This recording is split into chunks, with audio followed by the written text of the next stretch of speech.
ರಾಮಾಯ ರಾಮಭದ್ರಾಯ ರಾಮಚಂದ್ರಾಯ ವೇದಸೇ ರಘುನಾಥಾಯ ನಾಥಾಯ ಸೀತಾಯ ಪತಯೇ ನಮಃ.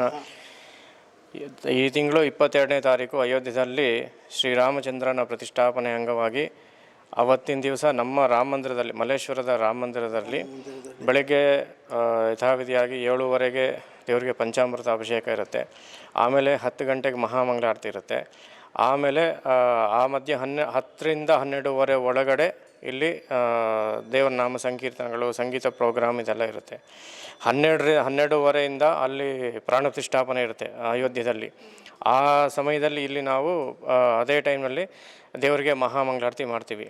ಅದಾದಮೇಲೆ ತೀರ್ಥ ಪ್ರಸಾದ ವಿನಿಯೋಗ ಇರುತ್ತದೆ.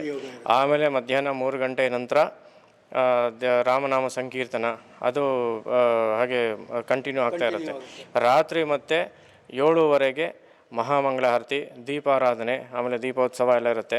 ಅವರು ನಮ್ಮ ಪ್ರಧಾನಮಂತ್ರಿಗಳಾದ ನರೇಂದ್ರ ಮೋದಿ ಅವರು ಏನು ಹೇಳಿದ್ದಾರೋ ದೀಪವನ್ನು ಬೆಳಗಿಸ್ಬೇಕು ಅಂತ ಹೇಳಿದ್ದಾರೆ.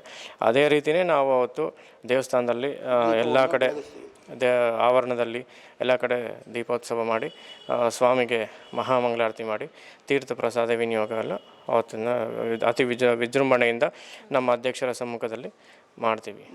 ವಿಟಿ ನ್ಯೂಸ್ ಕನ್ನಡ, ಸಾಮಾಜಿಕ ಬದಲಾವಣೆಗಾಗಿ. ಇನ್ನಷ್ಟು ಸುದ್ದಿಗಳಿಗಾಗಿ ನಿಮ್ಮ ವಿಟಿ ನ್ಯೂಸ್ ಕನ್ನಡವನ್ನು ಲೈಕ್, ಶೇರ್, ಸಬ್ಸ್ಕ್ರೈಬ್ ಮಾಡೋದು ಮರಿಬೇಡಿ.